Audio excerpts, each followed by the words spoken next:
지금도 한 북경에 있는 학교에서 코리안 카운셀러 역할을 하고 있습니다만 상황이 지금 코로나로 인해서 중국에 들어갈 수가 없어서 지금 한국에서 지금 일을 하고 있습니다.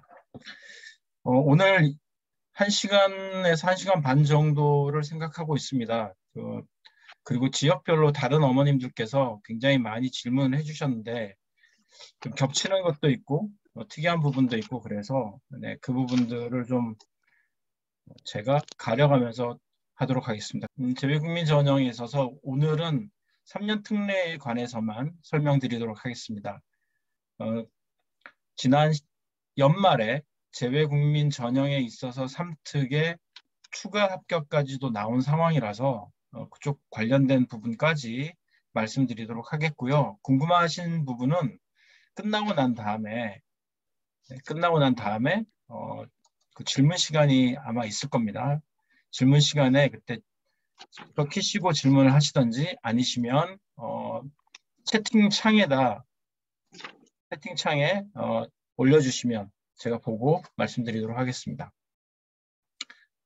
네, 간단하게 저에 대한 소개를 좀 하겠습니다. 저는 요 앞에 그 옛날 것도 있긴 한데 옛날에는 제가 다른 외국에 있었던 한국국제학교에서 진학부장 그리고 의학대 팀장을 했었고요.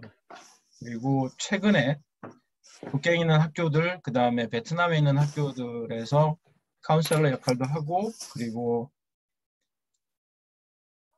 또 여러 가지 설명회도 하고 이렇게 했습니다. 현재는 북경 칭다오에 있는 학교에서 그리고 북경에 있는 학교 2군데에서 코리안 카운셀러 역할을 하고 있고요. 그리고 우리 블루에듀에서 개인 카운셀러 역할을 하고 있습니다. 네, 그래서 저에 대해서 이렇게 궁금하신 부분들은 또 저희 블루아이 쪽으로 해보시면 제 영상들이 많이 있으니까 확인하실 것 같습니다. 네. 우선 재외국민 지원 현황에 대해서 좀 보여드리도록 하죠. 경쟁률이 부분이니까 21년도하고 22년도 이런 거는 자료는 어디든지 가면 있습니다. 다 있으니까 이거 뒤지시면 다 찾으실 수 있는 거예요. 특별한 정보는 아닙니다.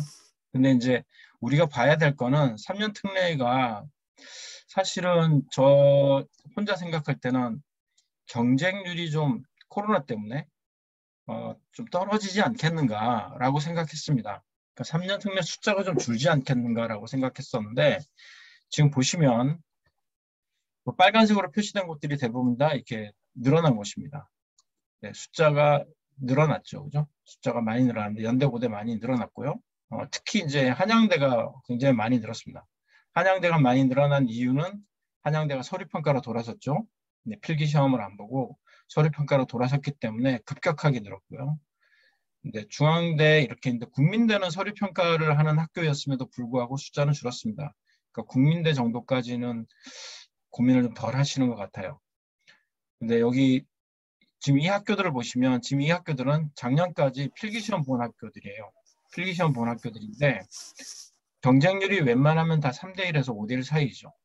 3대1에서 5대1 사이인데 사실 3대1에서 5대1 정도라고 얘기한다면 이거는 3년 특례 파트에서는 웬만하면 다 합격한다고 봐야 됩니다. 왜냐하면 중복 합격이 벌어지기 때문에 중복 합격하는 상황에서는 필기시험 보는 학교들은 대부분 합격할 수 있다. 다만 지금 여기 보시면 여기 건국대학교 같은 경우는 경쟁률이 약 8대1을 넘죠, 그죠? 이건 왜 그러냐면 다른 학교들은 필기시험을 보는 날짜가 서로 겹쳤어요. 서로 겹쳐서 이 학교도 시험 보고 이 학교도 시험 보고 그러니까 애들이 나눠지는 거죠. 근데 유일하게 건국대만 혼자 그날 시험 봤어요. 그러니까 시험 봐야 되는 친구들은 전부 건국대로 다 몰린 거죠. 네, 그래서 이 부분은 좀 참고하시면 좋겠습니다. 그래서 나중에 필기시험을 혹시 봐야 되는 친구들의 경우라면 학교 겹치는 횟수가 얼마나 되는지 이제 이런 거를 좀 보시면 더 좋을 것 같아요. 지금 보시면 단국대학교 같은 경우나 뭐 다른 학교들 대부분 다 요 밑에 지금 보이지 않는 학교들 같은 네, 여기 지금 이런 학교들이 있죠.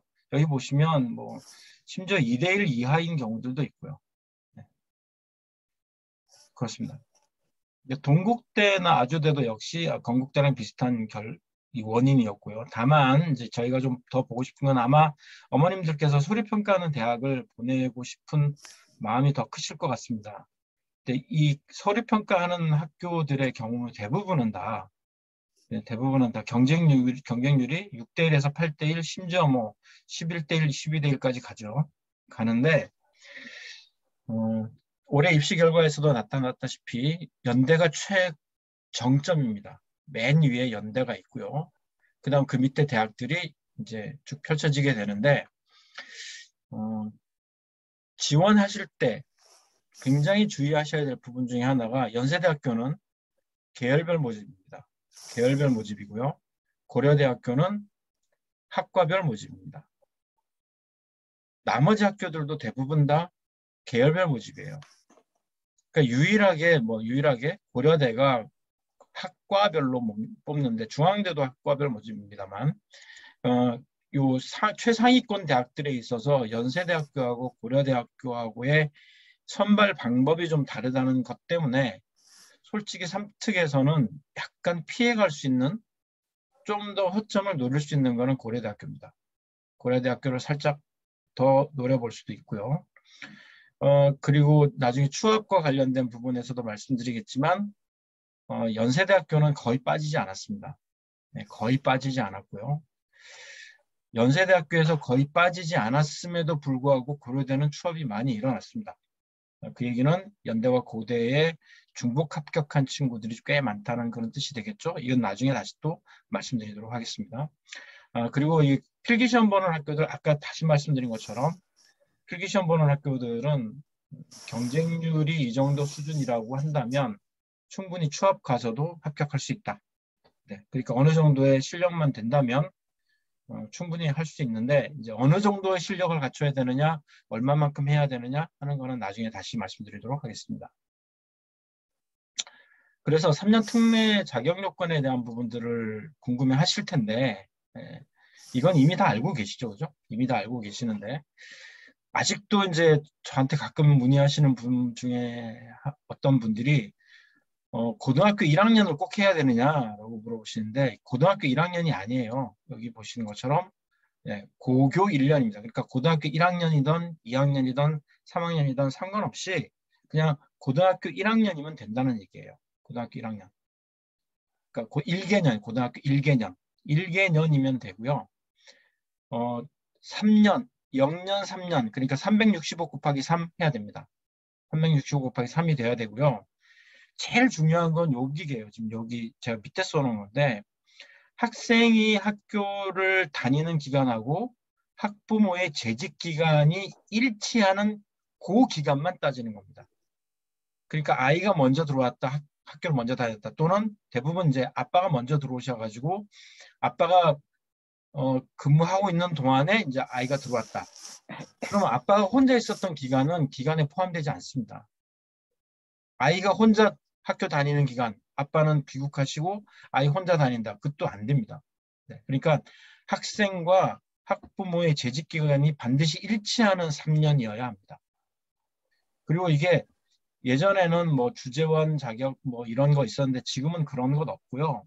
그냥 부모님 중에 한 사람이면 됩니다. 그러니까 연계가 가능합니다. 연계가. 그러니까 아버님 주재원으로 계시다가 뭐 발령 나셔서 뭐 상황이 어때서 그냥 잠깐 회사를 그만두시고 어머님이 자영업이나 또는 현주 취업 이렇게 하셔서 아빠가 2년, 엄마가 1년 뭐 이런 식으로 해도 된다는 뜻입니다. 그래서 연계가 가능합니다. 그래서 이 부분들은 잘 아셔야 되는데 저한테 이런 질문들이 왔어요. 뭐 아빠 재직 기간이 학기 종료일까지만 되면 되냐? 방학 기간이 포함이 안 될 수도 있다. 인사 1월 달 중순이 되니까 이건 어떻게 되느냐? 그다음에 또 뭐 5학년 1학기, 2학기, 그러니까 두 학기가 비었고 4학년 2학기 하나가 중복이다. 뭐 이렇게 하면 자격이 되느냐 안 되느냐? 또는 아이가 미국 가고 싶은데 3년 특례 조건이 되느냐? 사실 이게 케이스 바이 케이스예요. 어머님들이 이렇게 저한테 잠깐 이렇게 얘기하시는 이걸 가지고 판단하기는 굉장히 힘들고요. 그리고 대학마다 생각하는 자기들의 판단 기준이 조금씩 다릅니다. 그래서 절대로 주변에 있는 어떤 분한테 우리 애가 특례 자격이 된다더라, 또는 어, 옛날엔 됐다더라, 뭐 이런 거 하시면 안 돼요. 이런 거는 절대로 하시면 안 되고요. 자격 요건들이 굉장히 많이 바뀌어 있고, 그리고 따지는 게 굉장히 까다롭기 때문에 반드시 가고 싶은 학교, 뭐 6개 학교를 다 안정하셨더라도 가고 싶은 학교에 문의하셔서 자격 요건이 되는지 안 되는지를 꼭 확인하셔야 됩니다. 이거는 주변에 누군가가 된다고 했는데 왜? 또는 뭐 되는 거 아니야? 이런 거는 그냥 정말 잘못하면 우리 아이 인생 망칠 수도 있어요. 절대로 그러시면 안 되고요. 왜냐하면 A라는 대학교하고 B라는 대학교하고 C라는 대학교가 각각 해석이 다 다를 수 있습니다. 그리고 어머님들이 보내실 때도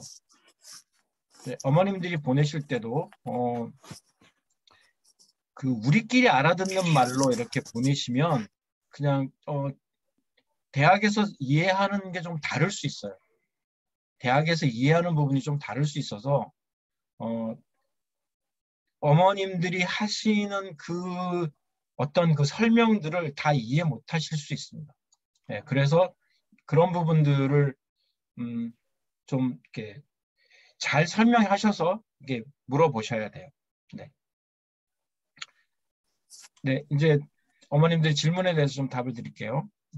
10학년 어머님들이 주로 이 질문 많이 하셨는데 IB 과목 선정을 어떻게 하면 좋을까요? 많이 물어보셨어요. IB 과목은 사실 이게 학교마다 지역마다 개설되어 있는 어떤 과목이 달라요. 어떤 학교에는 A라는 과목이 있는데 어떤 학교는 그 과목이 없는 경우도 있고, 또 어떤 학교의 경우는 랭귀지 2개를 다 A로 들을 수 있게끔 해주는데 또 안 되는 경우도 있고, 또는 또 이제 어떤 학교의 경우는 IB를 하는데 지금 중국에 계시니까 중국어는 우리는 IB 과목에서 들을 수 없다라고 학교에서 이렇게 방침을 정한 케이스도 있습니다. 그래서 제일 중요한 거는 학교의 방침이 제일 중요하고요. 학교에서 어떻게 개설 과목을 오픈하느냐 하는 게 제일 중요하고요. 이 경우에 있어서 2가지 방법이 필요합니다. 2가지 방법. 어떤 거냐면 우리 아이가 최고로 좋은 학교를 도전해 볼 거냐. 그냥 연대, 고대 아니면 안 가. 나는 뭐 미국의 아이비리그 도전할 거야. 또는 싱가포르 국립대학 나는 갈 거야. 카이스트 갈 거야. 뭐 그런 도전을 준비하고 있고 할 거다라고 한다면 어려운 과목 선택해야죠. 어려운 과목을 선택해서 도전을 해야 됩니다. 근데 그렇지만 나는 좀 안정적으로, 서류 평가는 인서울의 학교라면 난 가면 좋을 것 같아 라고 생각하신다면 그때는 점수가 잘 나오는 과목을 선택해야죠. 이게 학교마다 달라요. 학교가 어떤 학교는 A라는 과목을 점수가 잘 나오는 그런 분위기의 학교가 있는가 하면 또 어떤 학교는 그런 분위기 없이 그냥 그렇게 이제 가는 경우들도 꽤 있습니다. 그래서 이게 IB 과목을 선정하는 거는 어떤 딱 정해진 기준은 없어요.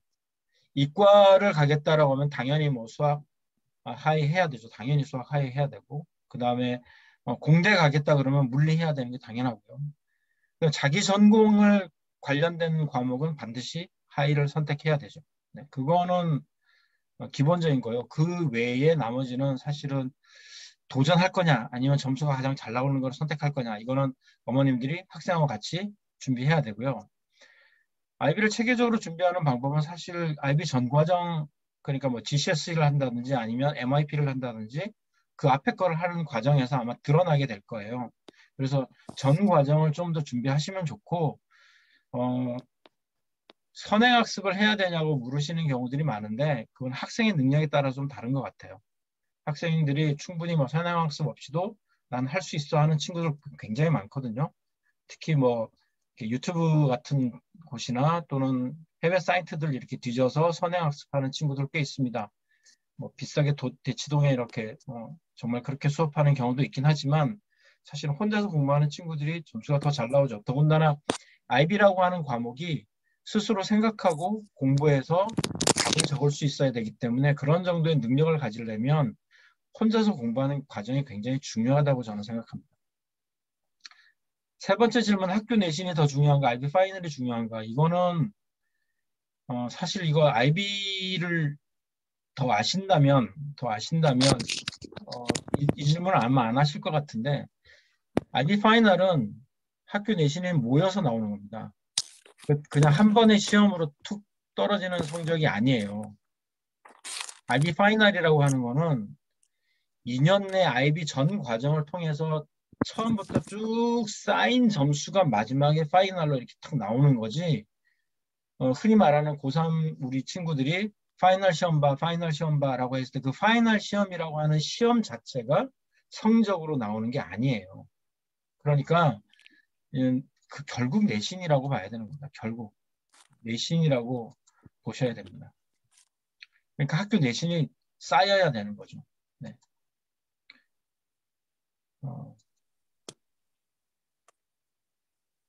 많은 어머님들이 SAT에 대한 질문을 하셨어요. 뒤에도 또 나올 겁니다만 미국 대학에서는 SAT가 없어지는 추세다. 맞죠? 그죠? SAT 서브젝트 시험도 다 없어졌고요. 그 다음에 지금 SAT 인정 안 하는 학교들 꽤 많고요. 그 다음에 시험 없이 그냥 지원하는 대학들이 굉장히 많이 생겼습니다. 그리고 뭐 아시겠지만 UC 계열은 SAT 안 보겠다고 선언했고요. 네. 그래서 미국 대학에서는 지금 SAT가 없어지는 추세입니다. 근데 우리나라는 여전히 위력을 발휘하고 있습니다. 여전히 위력을 발휘하고 있습니다. 네. 하지만 뭐 긍정적으로 SAT를 평가하지 않는 학교들도 있어요. 네.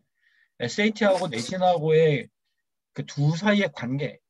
그러니까 내신 굉장히 좋은데 SAT가 별로 안 좋은 케이스는 그냥 오케이. 근데 그러니까 SAT 성적은 굉장히 높은데 내신이 별로 안 좋아. 그러면 이거는 굉장히 마이너스입니다. 네. 그러니까 어머님들이 막 1550 넘겨야 돼라고 막 아이를 푸시하실 수 있겠지만 이 점수가 나오기 전에 필요한 건 내신이에요. 내신 성적이 어느 정도 얘가 이 정도 성적을 받겠구나라는 게 인정이 안 되는데 SAT 성적만 깊다 높다 이러면 이 친구는 밖에서 공부했구나. 사교육을 했구나. 돈 많이 썼겠네. 이런 식의 인식이 갑니다. 그러니까 두 개가 같이 가야 돼요. 두 개가. 근데 내신이 높은데 SAT가 좀 낮다. 이거는 괜찮아요. 네, 이거는. 그리고 상위권 공대를 위해서 SAT 꼭 고득점이 필요한가요? 아닙니다. 제가 뒤에도 보여드리겠지만 그렇지 않은 케이스도 많습니다. 그렇지 않은 케이스도 많고요.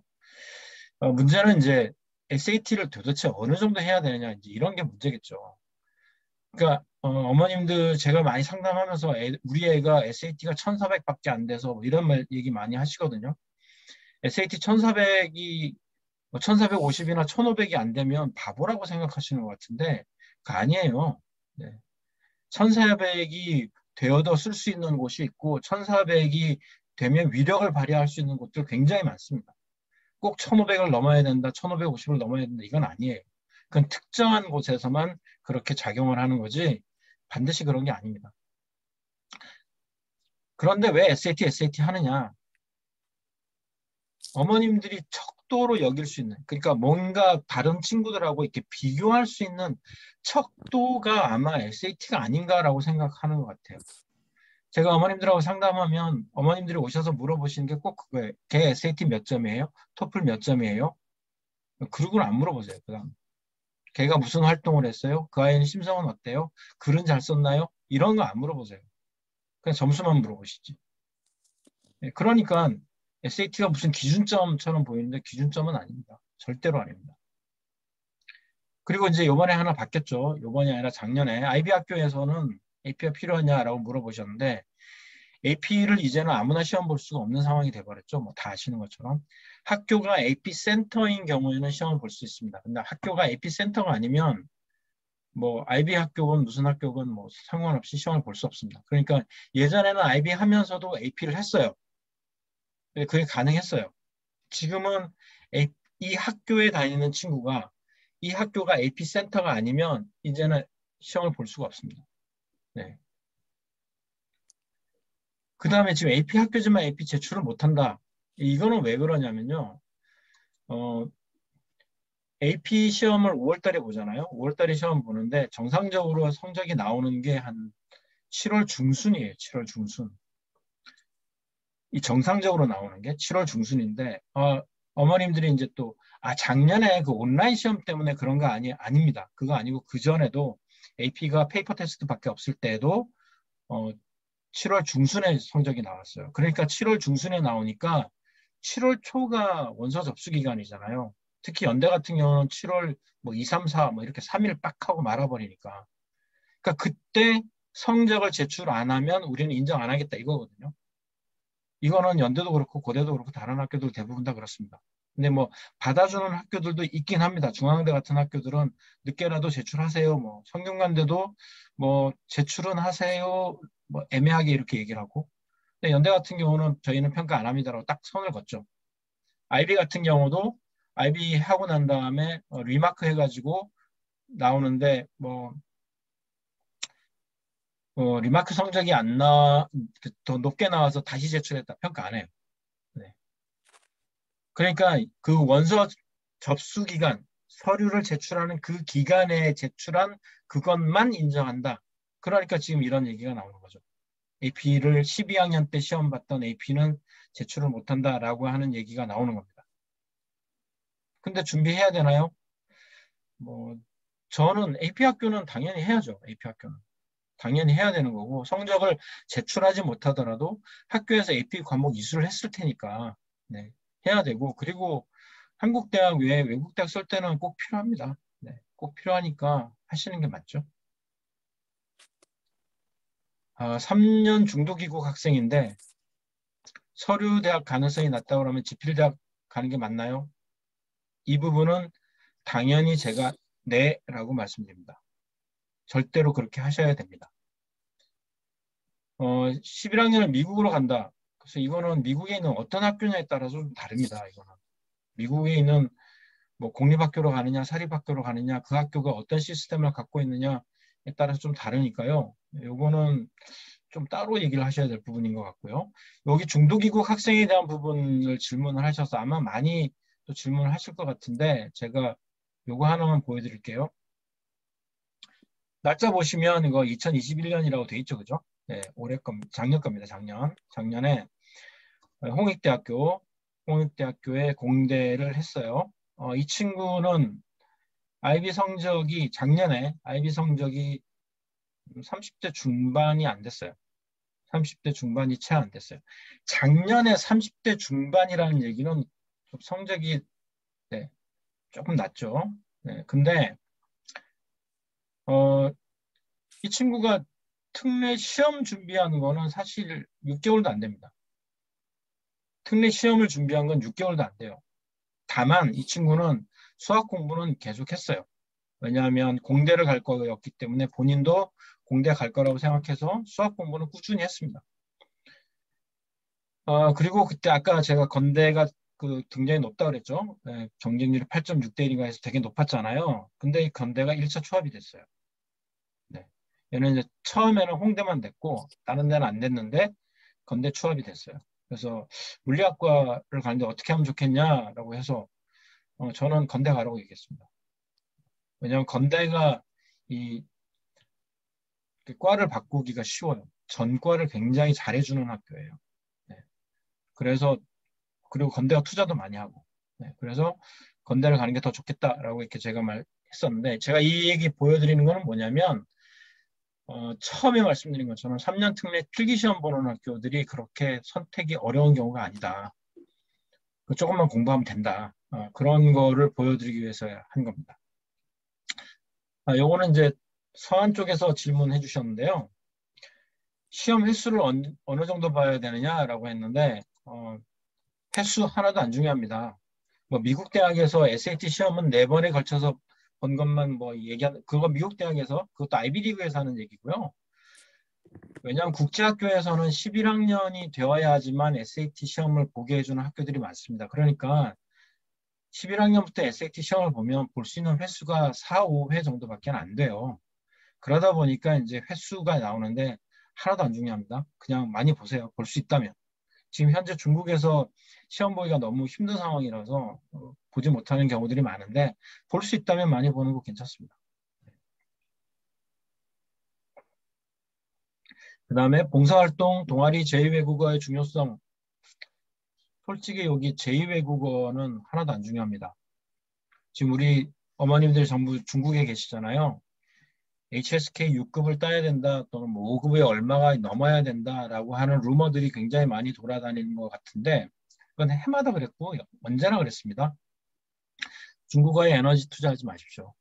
학교에서 IB로 중국어 하고 있다면 뭐 또는 AP Chinese 뭐 하고 있다면 그 정도만 HSK 뭐 4급 네, 그런 것만 있어도 상관없고요. 3급 있어도 상관없고요.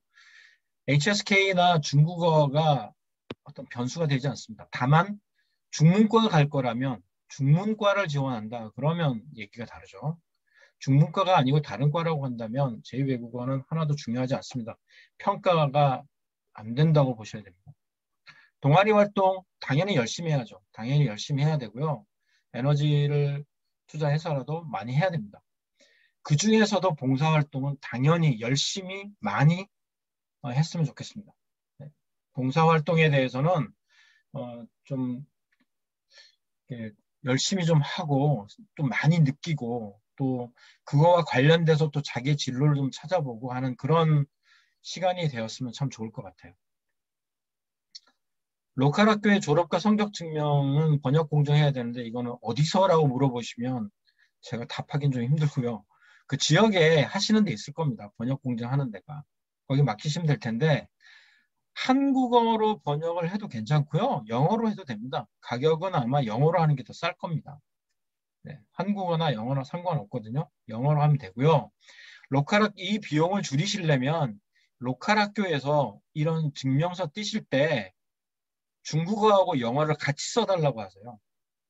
아, 우리 영어 몰라? 그러면 어머님들이 이렇게 다른 양식을 보시고 이렇게 영어를 밑에다 이렇게 적으셔서 한 장 안에 중국어 나오고 밑에 영어 나오고 이렇게 중국어, 영어 이런 식으로 나와서 하면 그거는 그냥 영상 확인만 받으시면 돼요. 번역하실 필요 없어요. 그러니까 영어랑 중국어가 같이 나오면 훨씬 더 좋습니다.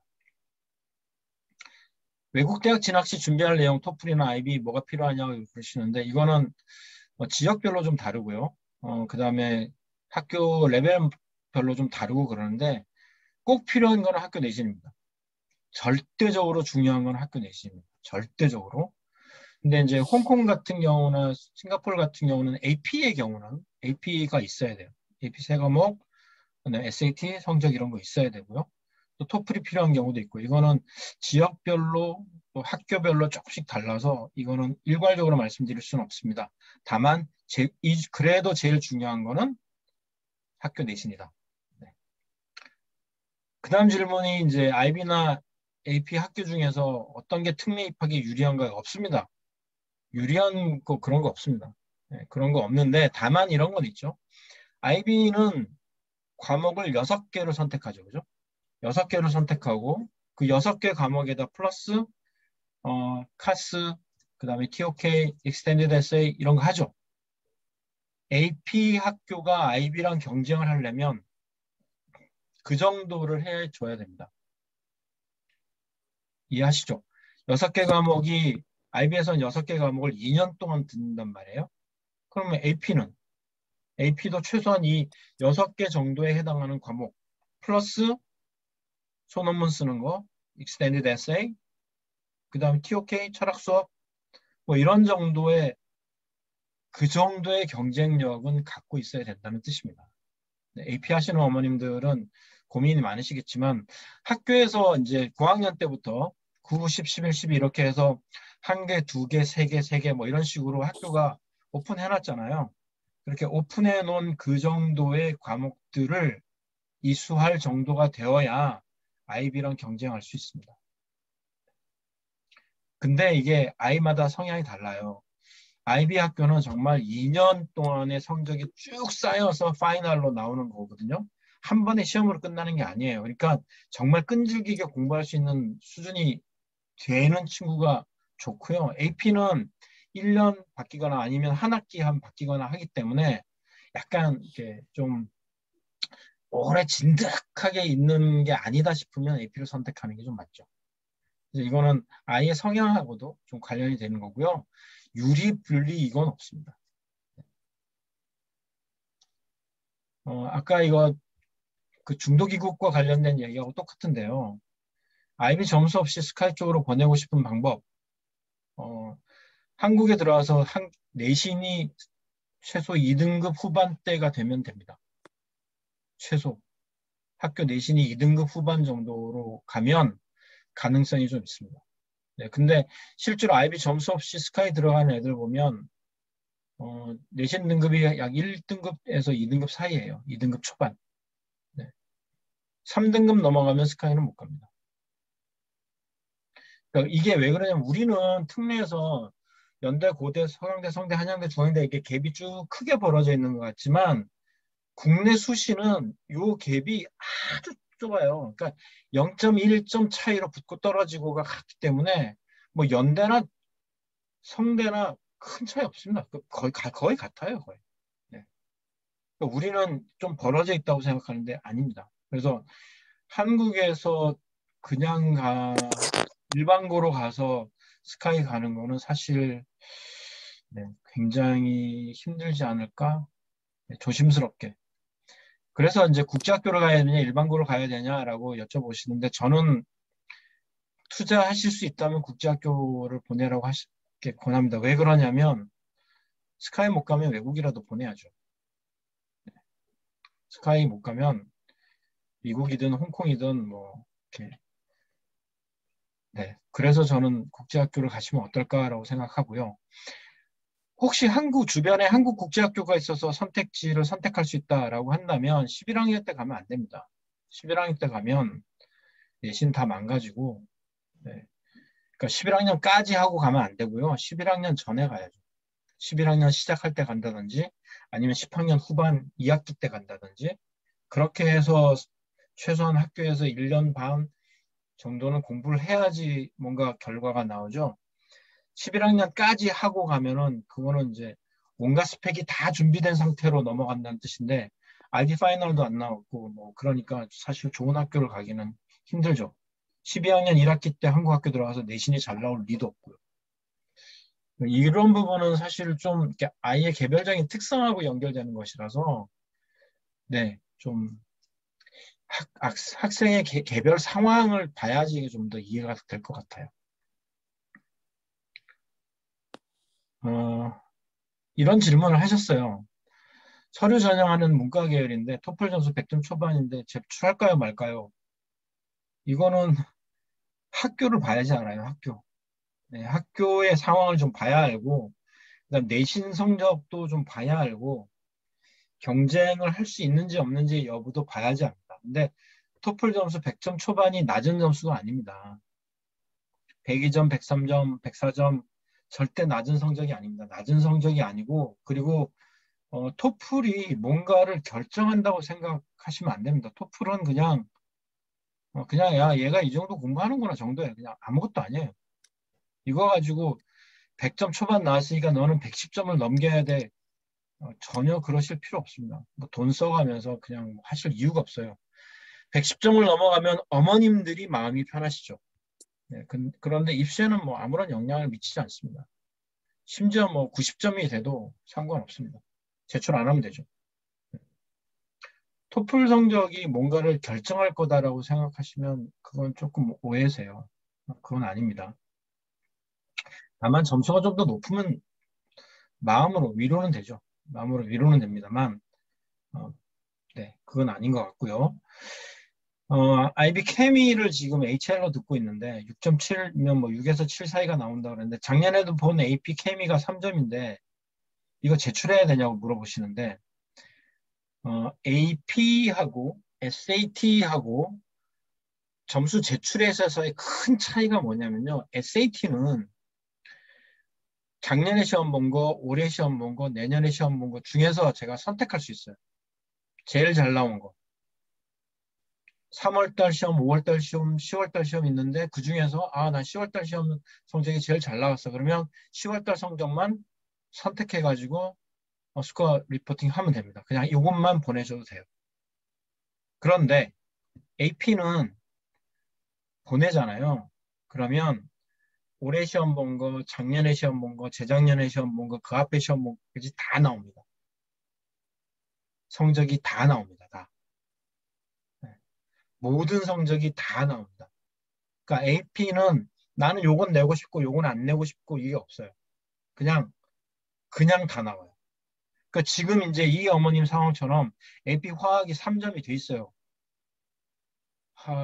글쎄요. 저는 이거 내야 될까요? 저는 안 내라고 얘기하고 싶어요.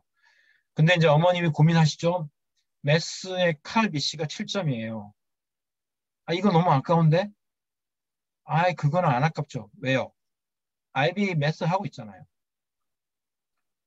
IB를 지금 하고 있으니까 IB가 그 내신일 텐데 학교 IB 매스는 6점 나오고 AP 칼 BC가 7, 이거는 7점이 아니죠. 5점이겠죠. 5점? 네, 5점일 텐데. 이건 어머니 잘못 쓰신 것 같고요. 5점 만점이 나왔다고 해서 AP를 쳐줄까요? IB를 쳐줄까요? AP와 IB의 차이가 아니고요. 학교 내신을 보는 거예요. 학교 내신. IB를 하고 있으니까 이 학생의 학교 내신은 IB예요. 그러니까 IB 수학이 7점이 안 나오고 6점 나오고 이러면 AP 매스 이거 내봐야 아무 의미가 없죠. 얘는 왜 학교 공부 안 하고 딴짓 했어라고 생각하죠. 이런 상황이면 안 내시는 게 좋을 것 같은데요. 그러나 이것조차도 전체적인 상황을 봐야 됩니다. 전체적인 상황을 보고 판단을 해야 됩니다. 딱 이것만 가지고 판단하기는 좀 힘들고. 이제 유튜브를 보신다든지 해서 궁금하신 부분을 유튜브에 댓글로 달아두셔도 저희가 즉답은 안 해드리더라도 파악되는 대로 답을 이렇게 유튜브 상에다 올려드리든지 또는 개인적인 연락을 해드리도록 하겠습니다. 네, 다음에 더 좋은 정보로 찾아뵙겠습니다. 감사합니다.